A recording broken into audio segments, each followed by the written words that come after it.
ezimu ku comment ezibadde zivuma Eddy Kenzo nga zino comment ezibadde ku TV ya Wasafi, ku channel ya TV ya Wasafi TV.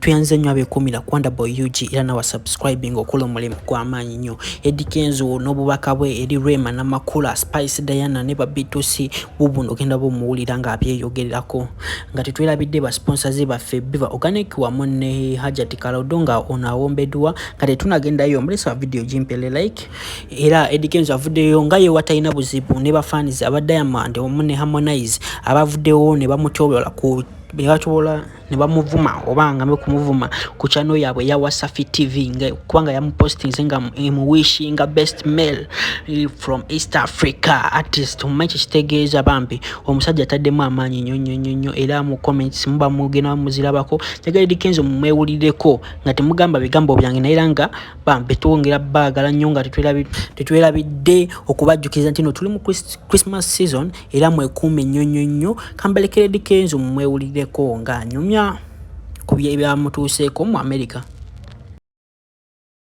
Rema, thank you for rewarding me best East African artist. Yo, what's up my people, it's your boy Eddy Kenzo. I'm here to give a big shout out to Afrima. Thank you for rewarding me best East African artist of 2021. Thank you so much to the fans. Big shout out to all of you, the people in my category, to all the nominees, to all East African artists, all African artists, all Ugandan artists. Thank you so much for doing a great job. Thank you so much for really doing what you love and share with the world. That makes a lot of sense. Thank you so much. And to all my friends who went to represent Uganda in Afrima, Spice Diana, B2C, n'abalala abasobodde okubanga mubeerayo mugeremu bendala mbebaza nnyo mwebale ddala mukoze omulimu gw'amaanyi okubeera nga murepresenting 256.